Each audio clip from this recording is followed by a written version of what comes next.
గణేశాయ నమః, గాయత్రీదేవ్య నమః, మహాసరస్వతి నమః, మాతాపితృభ్యో నమః. ముందుగా ప్రేక్షక వీక్షణ మహాశీలందరికీ కూడా శ్రీ పరాభవనామ సంవత్సర ఉగాది శుభాకాంక్షలు. ఈ సంవత్సరం ద్వాదశ రాశుల వారికి కూడా సకల ఐశ్వర్య భోగభాగ్యాలు కలగాలి అని, ఇంట్లో శుభకార్యాలు జరగాలని, కోరుకున్న సమస్త కోరికలు నెరవేరాలి అని మనస్ఫూర్తిగా అమ్మవారిని ప్రార్థన చేస్తూ ఇప్పుడు మనం ద్వాదశ రాశుల వారికి ఉగాది తర్వాత ఎలా ఉండబోతుందో తెలుసుకునే ప్రయత్నం చేద్దాం. అయితే చిన్న ముఖ్య గమనిక ఏమిటంటే కనుక నేను ఈ యొక్క ఆదాయ వ్యయాల గురించి, రాజపూజ్య అవమానాల గురించి చెబుతాను. వాటిల్లో చాలామందికి అనుమానాలు వస్తూ ఉంటాయి కాబట్టి వాటి గురించి ముందుగా నివృత్తి చేస్తాను. అది అర్థం చేసుకున్నట్లయితే మీకు చాలా సులువుగా అర్థమవుతాయి. అయితే ప్రతి సంవత్సరం చెబుతూనే ఉంటాను కానీ కొత్తగా వినే వాళ్ళ కోసం మళ్ళీ చెప్పవలసి వస్తుంది. ఇప్పుడు ఆదాయం 6, వ్యయం 12 అన్నాం అనుకోండి. గురుగారు ₹6 సంపాదించి ₹12 ఎలా ఖర్చు పెడతామండి అని అనుమానాలు వస్తుంటాయి కొంతమందికి. అయితే ₹6 ఈ సంపాదన ఉన్నా మిగతా ₹6 బయట నుంచి అప్పు తెచ్చుకుని ఖర్చు పెడతావు అని అర్థం చేసుకోవాలి. అంటే ఏదో ఇల్లు కట్టడమో, లేదా వ్యాపారం పెట్టడమో, వాహనం కొనడమో, ఏదైనా సరే పెద్ద ప్రాపర్టీస్ కొనడమో చేస్తారు అని అర్థం చేసుకోవాలి. ఇక రాజపూజ్యం 3, అవమానం 6 అన్నాం అనుకోండి. ముగ్గురు తిట్టి ముగ్గురు మెచ్చుకుని 6 తిడతారా అని అర్థం కాదు. అంటే ముగ్గురు మనం ఎదుగుతుంటే సంతోషించే వాళ్ళు ఉంటే, 6 మనం ఎదుగుతుంటే ఓర్వలేని వాళ్ళు ఉన్నారు, లేదా ఈర్ష్య, ద్వేషం, అసూయతో పాడు చేద్దాం అనుకునే వాళ్ళు శత్రువులు ఉంటారని అర్థం చేసుకోవాలి. కాబట్టి ద్వాదశ రాశుల వారు కూడా ఆదాయ వ్యయాల, రాజపూజ అవమానాలు ఈ రకంగా అర్థం చేసుకుంటారని ముందుగా మీ అందరికీ కూడా తెలియజేస్తూ ఇప్పుడు మనం ద్వాదశ రాశుల వారికి కూడా ఈ సంవత్సరం ఎలా ఉండబోతుందో చూద్దాం. ఇక కన్యారాశి వారికి సంబంధించి పరాభవనామ సంవత్సరం ఎలా ఉండబోతుందో చూద్దాం. అయితే ఎవరెవరు ఈ కన్యారాశిలోకి వస్తారయ్యా అన్నట్లయితే కనుక ఉత్తరా నక్షత్రం 2, 3, 4 పాదాల వారు, హస్తా నక్షత్రం 1, 2, 3, 4 పాదాల వారు, చిత్తా నక్షత్రం 1, 2 పాదాల వారు కూడా ఈ కన్యారాశిలోకి వస్తారు కాబట్టి కన్యారాశిని చూసుకోండి.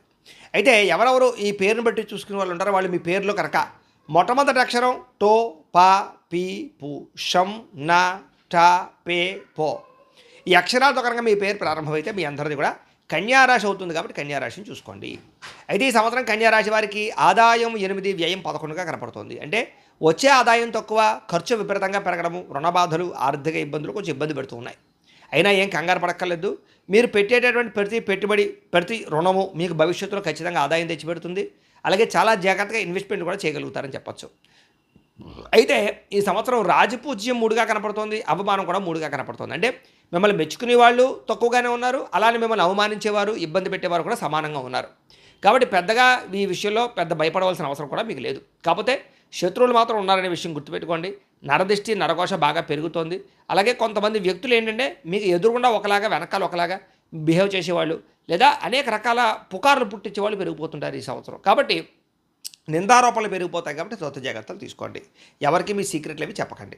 ఇక ఈ సంవత్సరం గోచారం చూసుకున్నట్లయితే కనుక గురుడు జూన్ 1వ తారీఖు దాకా కూడా దశమ స్థానంలో ఉంటాడు. జూన్ 2వ తారీఖు నుంచి ఏకాదశ స్థానంలో సంచారం చేస్తూ ఉంటాడు. ఇక శని ఉన్నాడు అనుకోండి, ఈ సంవత్సరం అంతా కూడా సప్తమ స్థానంలో సంచారం చేస్తూ ఉంటాడు. రాహుకేతువులు డిసెంబర్ 5వ తారీఖు వరకు కూడా సప్తమ జన్మస్థానంలో సంచారం చేస్తారు. మళ్ళీ డిసెంబర్ 6వ తారీఖు నుండి షష్ఠ వ్యయస్థానంలో సంచారం చేస్తూ ఉంటారు. ఈ కారణంగా ఈ సంవత్సరం ఎలా ఉండబోతోంది మీకు అన్నట్లయితే కనుక గత సంవత్సరం కన్నా చాలా ఉత్తమమైనటువంటి ఫలితాలు కనపడుతున్నాయి. అంటే ప్రతి విషయంలోనూ కూడా చాకచక్యత, నైపుణ్యము, అలాగే ప్రతి విషయంలోనూ కూడా ఉత్సాహము, అలాగే ఆగిపోయిన పనులని ఎదరికి వెళ్ళడము, మొండి బాకాయలు వసూలు అవ్వడాలు, అలాగే రావాల్సిన డబ్బులు చేతికి అందడాలు, అలాగే ప్రతి పనిలోనూ కూడా కొత్త విషయాలు తెలుసుకోవడాలు, అలాగే ఎదగాలన్న తపన, కుతూహలము, అలాగే మిమ్మల్ని జీవితాన్ని మార్చేటటువంటి నిర్ణయాలు, మలుపులు తీసుకోవడంతో పాటుగా కొత్త విషయాలు బాగా తెలుసుకుంటారని చెప్పచ్చు. అలాగే కొంచెం రిస్క్ చేసైనా సరే జీవితాన్ని మార్చేటటువంటి నిర్ణయాలు తీసుకుంటారు ఈ సంవత్సరం. ఇక ప్రైవేటు ఉద్యోగులకు ఇబ్బందులు చాలా శాతం తగ్గుతాయి. ఉద్యోగపరంగా అభివృద్ధి కనపడుతోంది. ఆదాయ మార్గాలు అన్వేషించుకోగలుగుతారు. ఉద్యోగాలు మార్పులు అనుకూలిస్తాయి. కొత్త ప్రైవేటు ఉద్యోగాల కోసం కానీ లేదా విదేశీ ఉద్యోగాల కోసం కానీ చేసే ప్రయత్నాల్లో ఉద్యోగ అవకాశాలు బాగా రాబోతున్నాయని చెప్పచ్చు. అలాగే ఇంక్రిమెంట్లు, ప్రమోషన్లు పొందగలుగుతారు. అలాగే ఉద్యోగాలు చేసే చోట సరైన గుర్తింపు కూడా మీకు లభిస్తుందని చెప్పచ్చు. ఇక గవర్నమెంట్ ఉద్యోగస్తులందరికీ కూడా అద్భుతమైనటువంటి అవకాశాలు రాబోతున్నాయని చెప్పచ్చు. లేదా ఏదైనా మీరు కొత్తగా ఏదైనా ప్రయత్నం చేయాలనుకున్న ఉద్యోగాల్లో మార్పు కోసం అనుకూలిస్తుంది. లేదా ఇంక్రిమెంట్లు, ప్రమోషన్ల కోసం చేసే ప్రయత్నాలు సఫలీకృతం అవుతాయని చెప్పచ్చు. మెంటల్ టెన్షన్లు చాలా శాతం తగ్గుతాయి. ఉద్యోగ ఎదుగుదల కనపడుతోంది. నిరుద్యోగులు కూడా ఈ సంవత్సరం మంచి ఉద్యోగ అవకాశాలు కనపడుతున్నాయి. కోరుకున్న చోట మంచి కంపెనీలోనూ ఉద్యోగం రావడమే కాకుండా ఉద్యోగాల యందు ప్రత్యేక శ్రద్ధ పెడతారని చెప్పచ్చు. ఇంటర్వ్యూల్లో చక్కగా పాల్గొంటారని చెప్పచ్చు. అందరినీ మెప్పించగలుగుతారు. కావలసిన ఉద్యోగాలు తెచ్చుకోగలుగుతారు. అయితే ప్రభుత్వ ఉద్యోగస్తులు ప్రభుత్వ ఉద్యోగాల కోసం ప్రయత్నం చేసేవారికి మాత్రం ఈ సంవత్సరం కొంచెం ఆలస్యంగా ఉద్యోగ అవకాశాలు ఉన్నాయి కాబట్టి కంగారు పడకండి. మీరు కోరుకున్న ఉద్యోగ అవకాశాలు అయితే మాత్రం ఖచ్చితంగా వచ్చే అవకాశాలు ఉన్నాయి. కాకపోతే కొంతమందికి త్రుటిలో తప్పుతూ ఉంటాయి. దానికి ఒకసారి జాతకం పరిశీలన చేయించుకోవాలి. మాలాంటి వారికి డేట్ ఆఫ్ బర్త్లు అవి పంపిస్తే మేము జాతకం చూసి బలం ఉందా లేదో చెప్తాం. ఆ సమయంలో ప్రయత్నం చేసినా, ఆ రకంగా ప్రయత్నం చేసినా మీకు పని అవుతుంది. లేదా ఏదైనా దోషాలు ఉంటే వాటికి పరిహారాలు చెబుతూ ఉంటాం. అవి చేయించుకుంటూ ఉన్నా కూడా మీకు ఇలాంటి ఉద్యోగ అవకాశాలు కానీ, వ్యాపార పరంగా కానీ, విద్యా, సంతానం, వివాహం ఇలాంటి ఏ సమస్య ఉన్నా సరే పర్సనల్ జాతకంలో లగ్న బలము, దశలు చాలా ముఖ్యం కాబట్టి అవి చూసుకుని వాటి బలం కూడా పెంచుకున్నట్లయితే మీకు ఈ సంవత్సరం ప్రతి పని దిగ్విజయంగా అవుతుంది. ముఖ్యంగా అది గవర్నమెంట్ ఉద్యోగం అయినా సరే దిగ్విజయం అవుతుంది అనే విషయాన్ని తెలుసుకునే ముందుగా తెలియజేస్తున్నాను. ఇంకా విదేశీ ఉద్యోగ ప్రయత్నాలు చాలా అనుకూలంగా కనపడుతున్నాయి ఈ సంవత్సరం. విదేశాల్లో చదువుకోవాలనుకున్నా, ఉద్యోగాలు చేయాలనుకున్నా, అక్కడ సెటిల్ అవ్వాలనుకున్నా, పర్మనెంట్ కోసం కానీ, లేదా విదేశాల్లో గ్రీన్ కార్డుల కోసం కానీ, విదేశాల్లో ఏదైనా గృహాలు కొనడం కోసం కానీ చేసే ప్రయత్నాలు ఈ సంవత్సరం చాలా సఫలీకృతం అవుతాయి. విదేశాలు వెళ్ళి వ్యాపారాలు చేయాలనుకునే తపన చాలామందికి ఉండబోతోంది. అక్కడ సామాన్లు, అక్కడ వస్తువుల్ని, అక్కడ ప్రొడక్ట్స్ని తీసుకొచ్చి ఇక్కడ అమ్మడానికి కూడా చేసే ప్రయత్నంలో సక్సెస్ అవుతారని కూడా చెప్పచ్చు. ఇక విద్యార్థికి ఈ సంవత్సరం పరీక్షా ఉత్తీర్ణతలు బాగా కనపడుతున్నాయి. పెండింగ్ సబ్జెక్టులన్నీ కంప్లీట్ చేసుకోగలుగుతారు. అదే ఆ కాలేజీలో మంచి పేర్లు తెచ్చుకోగలుగుతారు. మంచి ర్యాంకులు, ఉత్తీర్ణత, మంచి కాలేజీలో సీట్లు సంపాదించుకోగలుగుతారు. కోరుకున్న కాలేజీలో సీట్లు పొందగలుగుతారని చెప్పచ్చు. అలాగే ఒక గోల్ పెట్టుకుని చదవాలన్న తపన, బద్ధకము, లెజినెస్ తగ్గడంతో పాటుగా చదువు యొక్క విలువ తెలుస్తుంది. మంచి ఫ్రెండ్షిప్ తోటి మీరు విద్య పట్ల ఆసక్తిని చూపిస్తారని చెప్పచ్చు. గ్రూప్ స్టడీస్ బాగా కలిసి వస్తాయి. ఇక వ్యాపారస్తులకి ఈ సంవత్సరం చాలా అనుకూలంగా కనపడుతోంది. కొత్త విధానంలో వ్యాపారం చేయడం కానీ, నష్టాలు భర్తీ చేసుకోవడం కానీ, వ్యాపారాలను సోషల్ మీడియా ద్వారా ప్రచారం చేసుకోవడం కానీ, పెట్టుబడులు చక్కగా పెట్టుకోవడం కానీ, వ్యాపారాలు మార్చడం కానీ, స్థలాలు మార్చడం కానీ, వ్యాపార నిర్ణయాల్లో కొత్త నిర్ణయాలు తీసుకోవడం కానీ, లేదా దానికి సంబంధించి లోన్లు పెట్టుకుని మరి వ్యాపారంలో పెట్టుబడులు పెట్టడం కానీ ఈ సంవత్సరం బాగా యోగిస్తోంది. వ్యవసాయదారులకి ఈ సంవత్సరం పంట లాభాలు బాగా కనపడుతున్నాయి. వినూతన రీతిలో వ్యవసాయం చేసుకోగలుగుతారు, బాగా కష్టపడతారు. అలాగే ఆర్గానిక్ పద్ధతిలో చేసే వ్యవసాయాలని బాగా ప్రచారం చేసుకోగలుగుతారని చెప్పచ్చు. అలాగే ఈ సంవత్సరం గ్రాఫ్టింగ్ పద్ధతిలో కానీ, లేదా ఈ యొక్క టెక్నాలజీని ఉపయోగించి చేసే వ్యవసాయాలందరికీ లాభాలు ఉన్నాయి. కాలాన్ని అనుసరించి, పరిస్థితులను అనుసరించి, మార్కెట్ని అనుసరించి పండించే పంటలకి ఎక్కువ లాభాలు కనపడతాయి. సొంతంగా మీరే మార్కెటింగ్ చేసుకోవడం వల్ల కూడా ఎక్కువ లాభాలు ఉన్నాయి కాబట్టి దాని యందు ప్రత్యేక శ్రద్ధ పెడితే వ్యవసాయదారులకి ఈ సంవత్సరం చాలా లాభాలు ఉన్నాయి. ఈ సంవత్సరం కళాకారులకి కొత్త నిర్ణయాలు తీసుకోబోతున్నారని చెప్పచ్చు. అలాగే వినూతన రీతిలో మీ యొక్క ప్రదర్శన కానీ, మీ కళని వ్యవహారం చేయడం కానీ, మీలో మార్పులు కానీ, మీలో టాలెంట్, స్కిల్స్ మారడం కానీ, లేదా ఎదగడం కానీ బాగా కనపడుతుంది. అలాగే దానికి తగ్గ ప్రజా గుర్తింపు కనపడుతుందని చెప్పొచ్చు. సోషల్ మీడియాలోను, యూట్యూబ్లో, ఫేస్బుక్లో, లేకపోతే ఇన్స్టాగ్రామ్లోనూ ఉండే కళాకారులు, చిన్న చిన్న కళాకారులందరికీ పెద్ద పెద్ద అవకాశాలు రాబోతున్నాయని చెప్పొచ్చు. సినిమాల్లో పాల్గొనే అవకాశాలు కూడా రాబోతున్నాయి. రాజకీయ నాయకులకి మీ భవిష్యత్తుని మార్చేటటువంటి నిర్ణయాలు తీసుకోగలుగుతారు. మంచి వ్యక్తుల పరిచయము, పెద్ద రాజకీయ నాయకుల యొక్క పరిచయాలు మీకు ఆనందాన్ని ఇస్తాయి. రాబోయేటటువంటి రోజుల్లో ఎన్నికలకు సంబంధించినటువంటి స్కెచ్లు బాగా వేసుకోగలుగుతారు. ప్రజాకర్షణ పథకాల్లో బాగా ముందరకు వేస్తారు. ప్రజలను బాగా ఆకట్టుకోగలుగుతారు. నాయకత్వ లక్షణాలు మీలో చాలా బాగా పెరుగుతాయి. భార్యాభర్తల మధ్య గొడవలు, సమస్యలు చాలా శాతం తగ్గుతాయి. అలాగే కలయికలు కనపడుతున్నాయి. సమస్యలు పరిష్కరించుకోగలుగుతారు. వివాదాల నుంచి బయటపడగలుగుతారు. కుటుంబ సమస్యల నుంచి బయటపడగలుగుతారు. ఇద్దరి మధ్య రిలేషన్షిప్ చాలా బలపడుతుంది. ప్రేమికులు కూడా కలిసి వచ్చే కాలంగా కనపడుతుంది. వివాహాలు కానీ కుదరడం కానీ, ప్రేమించిన వ్యక్తులతో సమైక్యత కలగడం కానీ, లేదా ఇష్టం పెరగడం కానీ, ఒకరి మీద ఒకరికి అనుమానాలు తగ్గడం కానీ జరిగే అవకాశాలతో పాటుగా అన్యోన్యత, ప్రీతి, అనురాగము బాగా కనపడుతున్నాయి. ఇంట్లో ప్రేమకి అంగీకారం తెలిపే అవకాశాలతో పాటుగా ఒప్పించుకునే ప్రయత్నం చేయడంలో సక్సెస్ అవుతారని చెప్పచ్చు. ఒకవేళ ఒప్పుకోకపోయినా ఒప్పించుకోవడానికి అనేక మార్గాలు ఉంటాయి. వాటి కోసం ప్రయత్నం చేయండి. లేదా మాలాంటి వాళ్ళని సంప్రదిస్తే దానికి సంబంధించి ఏదైనా దోషాలుంటే వాటికి పరిహారాలు చేస్తాం. వాటి ద్వారా కూడా మీకు వివాహాలు తొందరగా అవుతాయి. వివాహం కాని స్త్రీ పురుషులందరికీ కూడా ఈ సంవత్సరం వివాహ యోగ్యత బాగా కనపడుతుంది కాబట్టి గట్టిగా ప్రయత్నం చేయండి. ఆగిపోయిన వివాహాలు ఎదురుకు వెళతాయి. ద్వితీయ తృతీయ వివాహాలు కూడా అవకాశాలు కనపడుతూ ఉన్నాయి. అలాగే ప్రధానంగా సంతానం కోసం ప్రయత్నం చేసే వాళ్ళకి ఈ సంవత్సరం యోగకాలంగా కనపడుతోంది. ఎప్పటి నుంచో పెళ్ళి సంతానం కలిగిన వాళ్ళందరికీ ఈ సంవత్సరం సంతాన యోగ్యత బాగా కనపడుతుంది కాబట్టి గట్టిగా ప్రయత్నం చేయొచ్చు. అది ఐవీఎఫ్ ట్రీట్మెంట్లా, లేకపోతే మెడిసిన్స్ ద్వారా అనేక రకాల కారణాల చేత కూడా సంతానం కలిగే యోగ్యత ఉంది. ఒకవేళ బాగా లేట్ అవుతూ ఉన్నట్లయితే కనుక మమ్మల్ని సంప్రదించండి. ఒకసారి జాతక పరిశీలన చేస్తూ ఉంటాం. ఇక విదేశీ యానానికి సంబంధించి అవకాశాలు చాలా బాగా కనపడుతున్నాయి. ఖచ్చితంగా విదేశాలు వెళ్ళొచ్చు. వీసాలు మంజూరు అవుతాయి. విదేశాల్లో స్థిర నివాస యోగ్యత బాగా కనపడుతుంది. అలాగే రావాల్సినటువంటి ఏవైనా డాక్యుమెంట్స్ కానీ, దానికి సంబంధించి పర్మిషన్లు కానీ ఈ సంవత్సరం బాగా వస్తాయి. అలాగే కొత్తగా ఇల్లు కొనాలనుకున్న అవకాశాలు కనపడుతున్నాయి. లోన్లు మంజూరు అవుతాయని చెప్పొచ్చు. చక్కని ప్రదేశంలో మీకు కావలసిన రీతిలో గృహాన్ని నిర్మించుకునే అవకాశము, ప్రభుత్వ గృహ పథకాలు పొందగలిగే అవకాశాలు కనపడుతున్నాయి. ఈ సంవత్సరం భూముల్లో పెట్టుబడులు పెట్టినా, బంగారంలో పెట్టుబడులు పెట్టినా, లేదా వ్యవహారాల్లో పెట్టుబడులు పెట్టినా, వ్యాపారంలో పెట్టుబడులు పెట్టినా ఎక్కువ లాభాలు కనపడుతున్నాయి కాబట్టి వాటి యందు పెట్టుబడులు పెట్టచ్చు. అలాగే అగ్రికల్చర్ భూములు కానీ, స్థలాలు కానీ కొనుగోలు చేయాలనుకునేవారు చాలా ఖచ్చితంగా ఈ సంవత్సరం కొనుగోలు చేసుకోగలుగుతారని చెప్పొచ్చు. ఈ సంవత్సరం ఎందులో పెట్టుబడులు పెట్టినా లాభాలే కనపడుతున్నాయి. అలా అని చెప్పి షేర్లోను, ట్రేడింగ్లోను పెట్టేటప్పుడు 1కి 10 సార్లు జాతక పరిశీలన చేయించుకుని పెట్టండి. మిగతా వాటిలో పెట్టే పెట్టుబడులన్నీ లాభాలు కనపడుతున్నాయి. ముఖ్యంగా ఏదైనా ఫిక్స్డ్ డిపాజిట్లు కానీ లేకపోతే టర్మ్ ఇన్సూరెన్స్లు, హెల్త్ ఇన్సూరెన్స్ లాంటివి కట్టడానికి కూడా ఈ సంవత్సరం చాలా అనుకూలంగా కనపడుతుంది. వాటి ఎందుకు కూడా పెట్టుబడులు పెట్టండి. ఇక ఈ సంవత్సరం కోర్టు వివాదాలు చాలా అనుకూలంగా కనపడుతున్నాయి. మీకు అనుకూలమైనటువంటి తీర్పులు వచ్చే అవకాశాలు కనపడుతూ ఉన్నాయి. కోర్టు విజయాలు కనపడుతున్నాయి. అలాగే ఆరోగ్యం పట్ల ప్రత్యేక శ్రద్ధ పెట్టాలి ఈ సంవత్సరం. అయితే చిన్న చిన్న అనారోగ్య సమస్యలు తప్ప పెద్ద పెద్ద భారీ ప్రమాదాలు లేవు. ఏదైనా శస్త్రచికిత్స లాంటివి జరిగినా కూడా మీకు ఆరోగ్యం మళ్ళీ మెరుగుపడుతుందని కూడా ఖచ్చితంగా చెప్పచ్చు. కాకపోతే బయట ఫుడ్లు తినడం మానేయండి, ఆయిల్ ఫుడ్లు తినడం తగ్గించండి. అలాగే రాత్రి సమయానికి పడుకోండి, సెల్ ఫోన్లు రాత్రి ఎక్కువ చూడకండి. ముఖ్యంగా ఏంటంటే వ్యాయామం పట్ల, మెడిటేషన్ పట్ల, యోగా లాంటి ఏదైనా ఓ ప్రత్యేకమైనటువంటి ఈ యొక్క వ్యాయామాల పట్ల ఆసక్తి చూపించండి. ఇక ఈ సంవత్సరం అప్పుల బాధలు బాగా పెరుగుతున్నాయి కాబట్టి జాగ్రత్తగా ఉండండి. రుణాల విషయంలో, ఆర్థికపరమైన లావాదేవీల విషయంలో జాగ్రత్త తీసుకోండి. దుబారా ఖర్చులు తగ్గించుకోండి.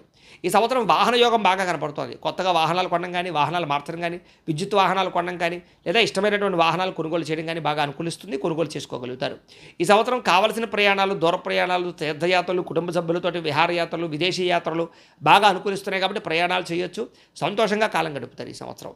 ఈ సంవత్సరం అనవసరమైన కోరికలు బాగా పెరిగిపోయే అవకాశం కనపడుతోంది. కాకపోతే కొన్ని ప్రత్యేకమైన కోరికలు ఇష్టమైన వాళ్ళతో కలవాలనుకున్న ఆ కోరికలు తీరతాయి. కాబట్టి తత్వ జాగ్రత్తలు తీసుకునే ప్రయత్నం మాత్రం చేయండి. వివాహేతర సంబంధాల విషయంలో జాగ్రత్త. అలాగే ఎవరు పడితే వాళ్ళతో వ్యవహారం చేసేటప్పుడు జాగ్రత్త. ఎవరిని ఎక్కువగా నమ్మడానికి మాత్రం ప్రయత్నం చేయకండి. వాడుకుని వదిలేసే వాళ్ళు పెరిగిపోతూ ఉంటారు. కోరికల కోసం కొంతమంది మిమ్మల్ని అనేక రకాల మాటలు చెప్పి బుట్టలు వేసుకునే ప్రయత్నాలు కూడా చేస్తూ ఉంటారు. కాబట్టి అలాంటి వాళ్ళతో మాత్రం తత్వ జాగ్రత్తలు మాత్రం తీసుకోండి. ఈ సంవత్సరం స్త్రీలకి అందం పట్ల ఆసక్తి బాగా పెరుగుతుంది. సంపాదన పట్ల ఆసక్తి బాగా పెరుగుతుంది. కుటుంబ నిర్ణయాలు బాగా తీసుకోగలుగుతారు. అలాగే పెద్ద పెద్ద నిర్ణయాలు తీసుకోగలుగుతారు. జీవితాన్ని మలుపు తిప్పుకోగలుగుతారు. ఇప్పటిదాకా ఉండే అసంతృప్తి తగ్గుతుందని చెప్పొచ్చు. అనేక రకాల మార్గాల ద్వారా వ్యాపారాన్ని కానీ, ఉద్యోగాన్ని కానీ, వ్యవహారం కానీ చేసుకోగలుగుతారు.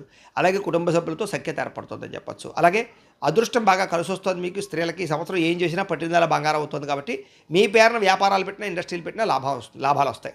ఈ సంవత్సరం అదృష్ట సంఖ్య 5గా కనపడుతుంది మీకు. కలిసి వచ్చే వారాలు ఆదివారము, బుధవారము, శనివారము బాగా కలిసి వస్తున్నాయి. కలిసి వచ్చేటటువంటి రంగులు గోధుమ రంగు, ఎరుపు రంగు బాగా కలిసి వస్తుంది. వాటిని వినియోగించుకోండి. అయితే ఈ సంవత్సరం మీకు గ్రహ దోషాలు తొలగడానికి చేసుకోవాల్సిన పరిహారం ఏమిటంటే కనుక రాహుకి, కేతువుకి, కుజుడికి, గురుడికి కూడా జపాలు చేయించుకున్నట్లయితే ఈ సంవత్సరం మీకు చాలా అనుకూలంగా కనపడుతోంది. ఈ జపాలు చేయించుకోవాలన్న కుతూహలం ఉన్నట్లయితే దాంతోపాటుగా లక్ష్మీ గణపతి హోమము, సుదర్శన హోమము, అలాగే చండీ హోమము చేయించుకున్నట్లయితే ఇంకా బాగుంటుంది. అయితే ఈ జపాలు, ఈ హోమాలు చేయించుకోవాలి కుతూహలం మీకు ఉన్నట్లయితే మమ్మల్ని సంప్రదించినట్లయితే మా పీఠంలో బ్రాహ్మణుల ద్వారా మేము ఈ జపాలు, హోమాలు చేయిస్తాం. లేదా ఇంట్లో మీరు చేసుకునే పరిహారాలు ఏమిటి అన్నట్లయితే కనుక సప్త శనివారాల వ్రతం కానీ, సంకష్టహర చతుర్థి వ్రతం కానీ, 16 సోమవారాల వ్రతం కానీ, ప్రతి ఏకాదశి రోజు, పౌర్ణమి రోజు సత్యనారాయణ స్వామి వ్రతం కానీ చేసుకుంటే మీకు చాలా బాగుంటుంది. అయితే అవి ఎలా చేసుకోవాలో దానికి సంబంధించినటువంటి పూర్తి వీడియోలు అంటే మంత్రాలతో సహా, కథతో సహా, పూజా విధానం అంతా కూడా మీకు వీడియోలుగా తయారు చేసి ఆ వీడియో లింకులు పైన ఇక్కడ ఐకార్డులో ఇవ్వడం జరుగుతుంది. లేదా ఈ వీడియో కింద డిస్క్రిప్షన్లో ఆ వీడియో లింకులు ఇవ్వడం జరుగుతుంది. లేదా ఈ వీడియో పూర్తయిపోయిన తర్వాత ఎండ్ వీడియోగా ఆ వీడియోలు పెట్టడం జరుగుతుంది. కాబట్టి మీరు చక్కగా మీకు కావాల్సినప్పుడు ఆ వీడియోల మీద క్లిక్ చేసి ఆ వీడియోని ఎదురుగుండా పెట్టుకుని మీ ఇంట్లో భక్తి శ్రద్ధలతో వీడియోలు చూస్తూ కూడా ఇంట్లో ఈ వ్రతాలు, నోములు చేసుకోవడం వల్ల కూడా ఈ సంవత్సరం మీకు విశేషంగా ఉంటుంది. సకల కార్యాలు జయమవుతాయి. ప్రతి పనులను విజయం పొందగలుగుతారు. ఈ సంవత్సరం అంతా కూడా ఆనందంగా ఉంటారు. కాబట్టి ఖచ్చితంగా ఆ వీడియోలు వినియోగించుకుని చక్కగా పూజలో పాల్గొనే ప్రయత్నం చేయండి. పూజ చేసుకుని ఇంట్లో కూడా అని తెలియజేస్తూ, అయితే ప్రేక్షకులకి ముఖ్య గమనిక ఏమిటయ్యా అన్నట్లయితే కనుక ఇప్పటిదాకా మేము చెప్పినటువంటి ఈ ఫలితాలన్నీ కూడా గోచార ఫలితాలు. అంటే ఈ రాశిలో ఉండేటటువంటి కోటాను కోట్ల మంది అందరికీ వర్తిస్తాయి. కాబట్టి ఆ రకంగా వినే ప్రయత్నాన్ని చేయండి. ఒకవేళ మీ పర్సనల్ జాతకం అంటే మీకు ఒక్కరికి ఎలా ఉందో తెలుసుకోవాలి అన్నా, లేదా ఏదైనా సమస్యలతో ఇబ్బంది పడుతూ ఉన్నా దానికి మీ date of birth, time, place of birth, మీ పేరు మా వాట్సాప్ నెంబర్కి మెసేజ్ పెట్టినా లేదా మాకు ఫోన్ చేసినా కూడా మీ పర్సనల్ జాతకం ఎలా ఉందో చూసి చెప్పే ప్రయత్నాన్ని చేస్తాము. లేదా ఏదైనా సమస్యలతో ఇబ్బంది పడుతూ ఉంటే కనుక వాడికి పరిహారాలు చెప్పడం కానీ, లేదా పరిహారాలని మా పీఠంలో ఉండే బ్రాహ్మణ ద్వారా ఈ రకంగా జపాలు అని, ఈ రకంగా మండప ఆరాధనలు, ఈ రకంగా అభిషేకాలు, ఈ రకంగా హోమాలు నిర్వర్తింపచేసి వీటికి సంబంధించినటువంటి ప్రసాదాన్ని మీకు కొరియర్ ద్వారా పంపించే ప్రయత్నం చేస్తాం. లేదా మీరు స్వయంగా వచ్చి పాల్గొన్నా కూడా మీ చేతి కార్యక్రమాలు కూడా మా పీఠంలో నిర్వర్తింపచేసే ప్రయత్నం చేస్తాం. కాబట్టి వీటికి సంబంధించిన సందేహాలు ఉంటే ఫోన్ చేసి తెలుసుకోవచ్చు, లేదా వాట్సాప్లో మెసేజ్ పెట్టచ్చు. ఇక మీలో ఎవరికైనా సరే పూర్తి జాతకం ఈ రకంగా పుస్తకం రూపంలో కావాలన్నట్లయితే కనుక దానికి కూడా మీ date of birth, time, place of birth, మీ పేరు మా వాట్సాప్ నెంబర్కి మెసేజ్ పెట్టినా లేదా మాకు ఫోన్ చేసినా కూడా మీ జాతకాన్ని మేము ఈ రకంగా రాసి ఇలా కంప్యూటర్లో డీటీపీ చేయించి ఈ రకంగా పుస్తకం రూపంలో బైండింగ్ చేయించి ఈ పుస్తకాన్ని మీకు కొరియర్ ద్వారా పంపించే ప్రయత్నం చేస్తాం. ఇందులో మీ పూర్తి జాతకంతో రాసి ఉంటుంది. చక్కగా చదువుకోవచ్చు. ఇది మీకు జీవితాంతం ఉపయోగపడుతుంది. కాబట్టి మీరు ఎవరికైనా సరే పూర్తి జాతకం ఇలా పుస్తకం రూపంలో కావాలన్నా కూడా మమ్మల్ని సంప్రదించవచ్చు అని తెలియజేస్తూ, అలాగే ఇంట్లో డబ్బు నిలబడకపోవడము, ఆర్థిక ఇబ్బందులు, రుణబాధలు, వ్యాపారాలు సరిగ్గా సాగకపోవడము, ఇలాంటి సమస్యలతో ఇబ్బంది పడుతూ ఉంటే కనుక అలాంటి వాటికి ఇలాంటి లక్ష్మీ గణపతి యంత్రం, ధనజన వశీకరణ యంత్రం ఉంటుంది. లేదా నరదిష్టి వల్ల కానీ నరఘోష వల్ల కానీ ఇంట్లో కానీ వ్యాపార సంస్థల్లో కానీ ఆఫీసుల్లో కానీ ఇబ్బందులు పడుతూ ఉంటే కనుక అలాంటి వాటికి ఇలాంటి నరఘోష యంత్రము అని ఉంటుంది. లేదా ఇంట్లో మనశ్శాంతి లేకపోవడము, నిద్ర పట్టకపోవడము, పీడకలాలు రావడము, శత్రువులు పెరిగిపోవడము, లేదా కుటుంబ కలహాలు, ఆస్తి వివాదాలు, పోలీస్ కేసులు, కోర్టు కేసులతో ఇబ్బంది పడడము, లేదా ఎవరో ప్రయోగం చేసేసిన అనుమానాలు రావడము, ఇలాంటి సమస్యలతో ఇబ్బంది పడుతూ ఉంటే కనుక అలాంటి వాటికి ఇలాంటి శూలిని దుర్గా యంత్రం అని ఉంటుంది. కాబట్టి ఈ యంత్రాలలో ఏ యంత్రం కావాల్సినా సరే మీరు మాకు గోత్రాలు పేర్లు తెలియజేసినట్లయితే మీకు కావలసినటువంటి యంత్రానికి మేము జపాలు, పూజలు, హోమాలు నిర్వర్తింపజేసి మీకు కావలసిన యంత్రాన్ని మీకు కొరియర్ ద్వారా పంపించే ప్రయత్నం చేస్తాం. కాబట్టి వీటికి సంబంధించిన అనుమానాలు ఉన్నట్లయితే మీరు కామెంట్ రూపంలో పెట్టండి, లేదా మాకు ఫోన్ చేయండి, మీ సందేహానికి సమాధానాన్ని చెబుతాం. అలాగే ఇప్పటిదాకా మేము చెప్పినటువంటి ఈ ఫలితాలన్నీ కూడా మీకు దగ్గరగా వచ్చాయి లేదా అనే విషయాన్ని కూడా కామెంట్ రూపంలో పెట్టండి, మీకు రిప్లై ఇస్తాం. అలాగే ఈ వీడియో కనుక మీకు నచ్చినట్లయితే కాస్త లైక్ చేయండి, అందరికీ షేర్ చేయండి. ఇంకా ఎవరైనా ఈ ఛానల్ కనుక సబ్స్క్రైబ్ చేసుకోకుండా ఉన్నట్లయితే కనుక కాస్త సబ్స్క్రైబ్ చేసుకోవాల్సిందిగా మనస్ఫూర్తిగా ఆశిస్తూ గోబ్రాహ్మణేభ్యః శుభమస్తు నిత్యం. లోకాః సమస్తాః సుఖినో భవంతు. స్వస్తి.